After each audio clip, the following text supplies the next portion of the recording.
vous avez vu comment est-ce qu'un rouge peut changer le cours d'un match. Vous avez vu comment est-ce qu'un seul joueur peut plomber en fait le plan de toute une équipe. C'est-à-dire toute l'équipe va comme ça, lui, en peu de temps il rentre, il va de l'autre côté. Bref, terminus, tout le monde descend, le Real Madrid qui se fait éliminer en quart de finale de Ligue des Champions par le Bayern Munich. Enfin, j'ai envie de dire enfin, combien de fois nous avons vu ce genre de scénario-là, mais qui finissait à l'avantage en fait du Real Madrid. Mais ce soir, en fait, le football a finalement gagné. Le Real Madrid qui ne s'est pas laissé faire durant cette double confrontation-là, surtout ce match-là, le Real Madrid ne s'est pas du tout laissé faire. Et ils viennent là de nous montrer pourquoi est-ce qu'ils sont considérés comme les rois de cette compétition-là.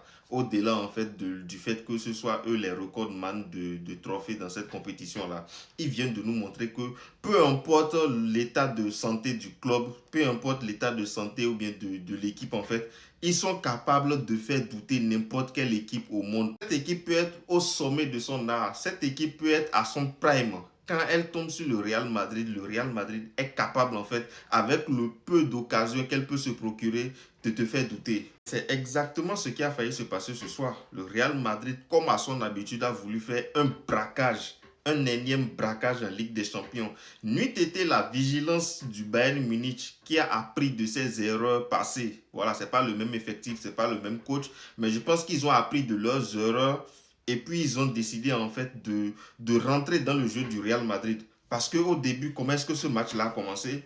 Tu n'as même pas eu le temps de bien t'installer. Voilà Ada Güler qui s'en va et puis il ramène les deux équipes à égalité. Un lobe de loin sur une erreur en fait de Manuel Neuer. Moi j'ai vu l'action, j'ai dit bon c'est fini. J'ai dit leur gris-gris ça a commencé déjà. J'ai perdu espoir dès la 30e même la 40e seconde. J'ai dit c'est fini. C'est fini. Mais le Bayern ne se sont pas laissés abattre en fait par cette situation. Donc là, moi, j'espère que nos joueurs, ils se sont tous assis. Le coach, le staff et même le président, j'espère qu'ils sont assis avec leur bloc-notes pour noter en fait, pour regarder le match là, pour voir comment est-ce qu'on gère des moments forts, des moments faibles en fait. Aussi bien des deux côtés. Ils peuvent même prendre des notes sur le Real Madrid comme ils peuvent prendre des notes sur le Bayern Munich. Ça reste la même chose. Le Real Madrid a prouvé en fait par ce match-là que tu peux être faible, mais réussir à douter, à faire douter. Tu peux être faible, plus faible que ton adversaire sur le papier, mais réussir à les faire douter. Mais apparemment, voilà, Kamavinga n'était pas là lors de leur réunion d'avant-match. Donc lui, il est rentré, il a joué contre l'équipe. C'est ce petit détail-là, en fait, qui les a flingués. Sinon, moi, je pense que jusqu'à la 85e ou bien quelle minute, Kamavinga est sorti, a pris son rouge. Je pense que le plan se déroulait à la lettre. L'objectif était clair. Venir, aller les chercher rapidement, marquer, égaliser. Et puis maintenant, descendre, défendre et puis lancer les ballons comme d'habitude, contre-attaque. Sauf que Vinicius aussi, il a pêché à plusieurs reprises, même s'il s'est fait pocket par Upamecano de l'autre côté là-bas. Et vous voyez comment est-ce que c'est important d'avoir de bons défenseurs. Aussi bien du côté du Real que du côté du Bayern Munich. Certes, il y a beaucoup de buts qui sont rentrés, mais vous voyez comment c'est important d'avoir de bons défenseurs. Regardez l'attitude de Upamecano. Regardez de l'autre côté aussi l'attitude de Rudiger et surtout l'attitude de Militao. Regardez les sauvetages de Militao en fait dans son camp là-bas. Regardez comment est-ce qu'on défend en fait. Regardez comment on défend. Vous avez bien noté. Donc comme je le disais, le Real Madrid, ils ont voulu nous faire du Real Madrid aujourd'hui. Sauf qu'aujourd'hui, ils n'ont même pas attendu assez longtemps. Le match a commencé en fait à 100 à l'heure. Ils marquent, le Bayern revient directement quelques minutes plus tard. Rebelote, ils remettent à marquer encore avec un excellent coup franc. Cette vidéo-là, je ne vais même pas parler d'erreurs arbitrales, de trucs, je veux même pas. Moi, je veux parler principalement en fait de football ce soir. On va mettre de côté tout ce qui est, voilà, arbitre et tout. Là, on va parler de football. Arda Güler qui prend ses responsabilités en tirant un magnifique coup franc, même si j'ai l'impression que, voilà, comme je le disais, Manuel Neuer était envoûté. Parce que le Manuel Neuer que moi je connais, le Manuel Neuer de la seconde période de ce match, ou le Manuel Neuer du match aller, te sort ce coup franc là, il te sort ce ballon là, mais il ne sait pas comment ça s'est passé. Arda Güler a marqué, et c'est ça, c'est important en fait d'avoir des joueurs. Si tes attaquants ne répondent pas présents, il faudrait quand même qu'il y ait des joueurs qui soient capables en fait de répondre présents pendant ces moments là. Et Arda Güler a pris ses responsabilités, il a marqué le but. Et là on voit quoi? Harry Kane qui redonne encore l'avantage au Bayern Munich. Quelques minutes après, il y a Mbappé sur une jolie passe, une contre-attaque où, voilà, bon, j'ai dit, j'avais pas parlé de foot, mais voilà, il y a Vinicius qui réussit à faire une jolie passe à Mbappé qui n'avait jusqu'à qu'à mettre le ballon dedans. Et vu tout ce tohu-bohu qu'il y avait en première période, qu'est-ce que l'équipe du Bayern a décidé de faire dès le retour? De temporiser les choses. C'est en ça que je dis en fait, il faut prendre des notes et voir comment est-ce qu'on gère ce genre de match-là. Ils ont vu que non, si on essaie de rentrer dans le jeu du Real Madrid, ça ne va pas du tout nous arranger.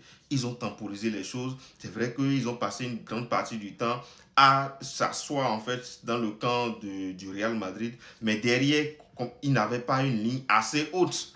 Et même si la ligne était, ils arrivaient à monter, ils avaient des défenseurs assez rapides. Upamecano qui arrivait à tenir le rythme face à Vinicius. Ils avaient des défenseurs assez rapides. Et dans le pressing, ils arrivaient à récupérer rapidement les ballons. Et du côté du Real Madrid, regardez comment est-ce que ça défendait. Les gars, ils étaient bien placés. Olysée n'arrivait pas du tout à trouver de solution. Même s'il arrivait à faire quelques fulgurances, de l'autre côté, il y a Luis Diaz aussi qui n'arrivait pas du tout à trouver de solution. Même quand le ballon arrive en fait dans la surface de réparation, dans le camp, dans les pieds d'un joueur du Bayern, il y a toujours un pied d'un joueur du Real Madrid. Il y a toujours quelqu'un qui arrive à défendre. Les gars, ils ont défendu à mort aujourd'hui. Mais malheureusement, ce qui devrait se passer, s'est passé. Il y a Kamavinga qui est rentré. Je ne sais pas, ça c'est un choix assez bizarre de la part de Arbeloa. Il fait rentrer, il fait sortir Diaz qui faisait plutôt un bon match. Il fait rentrer Kamavinga qui depuis quelques semaines déjà ne dégage pas assez de sérénité. Mais voilà, on le fait entrer. Et voilà, il commet déjà, il y a eu des fautes qui n'ont pas été sifflées. Et il rentre déjà, il se permet de prendre un carton jaune. Et sur le second, le carton rouge qu'il prend, désolé, l'arbitre il y a clairement faute. Il y a carton jaune matin, midi, soir. Sauf que l'arbitre, j'avais l'impression qu'il ne savait pas qu'il avait déjà donné un jaune. Sinon, s'il savait qu'il avait déjà donné un jaune à Kamavinga, il ne lui aurait pas donné ce second carton jaune-là. Il a fini parce qu'il a sorti le jaune. Et c'est quelques secondes plus tard, il retourne pour mettre le rouge parce qu'il s'est rappelé qu'il avait déjà, le carton était déjà sorti, il ne pouvait pas annuler ça. Et voilà Kamavinga qui pénalise son équipe, qui gâte en fait le plan de son équipe. Qu'est-ce qui se passe quelques minutes plus tard? Ça a payé cash. Ça a payé cash. Ça n'a même pas attendu quelques secondes. Ça a payé cash parce que ce match-là se jouait sur des détails et chacun respectait en fait son rôle. Mais du moment où il y a un maillon ou bien un pion qui n'était plus dans le jeu, c'est fini. Ça a payé cash. Ils se sont pris 2 buts coup sur coup. Finito, on remballe et puis on rentre à la maison. En tout cas, franchement, bon match du Bayern Munich. Ils ont réussi à maîtriser cette équipe du Real Madrid. Et félicitations aussi aux voisins. Franchement, je ne vais pas trop vous vanner ce soir. Vous avez mon respect. Vous avez montré que même blessé, en fait, vous pouvez faire douter n'importe quelle équipe.